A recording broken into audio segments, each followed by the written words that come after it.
राज्य मंत्रिमंडळाची आज बैठक आहे। मुख्यमंत्री देवेंद्र फडणवीसांसह दोन्ही उपमुख्यमंत्री उपस्थित राहतील।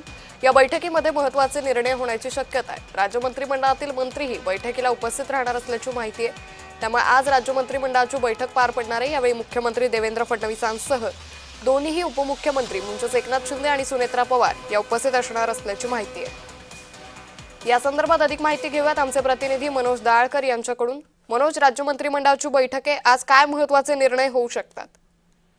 आज राज्य मंत्रिमंडळाची बैठक ही बोलवण्यात आलेली आहे। या बैठकीला मुख्यमंत्री देवेंद्र फडणवीस, उपमुख्यमंत्री एकनाथ शिंदे, उपमुख्यमंत्री सुनेत्रा पवार हे उपस्थित राहणार आहेत। तसं राज्य मंत्रिमंडळातील सर्व मंत्री या बैठकीला उपस्थित राहतील। 12 वाजता या बैठकीला सुरुवात होईल, पण या बैठकीमध्ये सर्वात महत्त्वाचं बघणं आहे ते म्हणजे नरहरी झिरवळ या बैठकीला उपस्थित राहणार की नाही हे पाहणं गरजेचं आहे। कारण की ज्या पद्धतीने नरहरी झिरवळ यांचा सोशल मीडियावरती जो व्हिडिओ व्हायरल झालेला आहे आणि त्यानंतर जी टीका उमटू लागलेली आहे, त्यानंतर नरहरी झिरवळ आज राज्य मंत्रिमंडळाच्या बैठकीला उपस्थित राहणार की नाही याकडे आता लक्ष लागलेलं आहे। पण आपण जर उपस्थित झाले तर या गोष्टीवरती नरहरी झिरवळ भाष्य करणार का हे देखील पाहणं महत्त्वाचं ठरणार आहे। आणि आपण बघितलं काही भागांमध्ये मोठ्या प्रमाणामध्ये अवकाळी पाऊस झालेला आहे, गारपिट्या पडलेल्या आहेत, त्यामुळे नुकसान देखील मोठ्या प्रमाणामध्ये झालेलं आहे आणि त्या संदर्भात देखील या बैठकीमध्ये चर्चा होण्याची शक्यता आहे आणि अनेक मुद्द्यांबाबत या बैठकीमध्ये चर्चा निर्णय देखील घेतले जातील।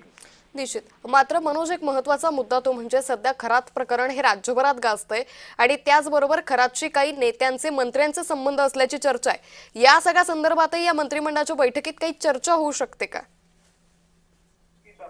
खरात प्रकरणामध्ये नवीन आपण बघितलं गोष्टी आता उलगडत आहेत आणि त्या बाबतीत आपण बघितलं की आता नेत्यांवरती टार्गेट केलं जातंय काही।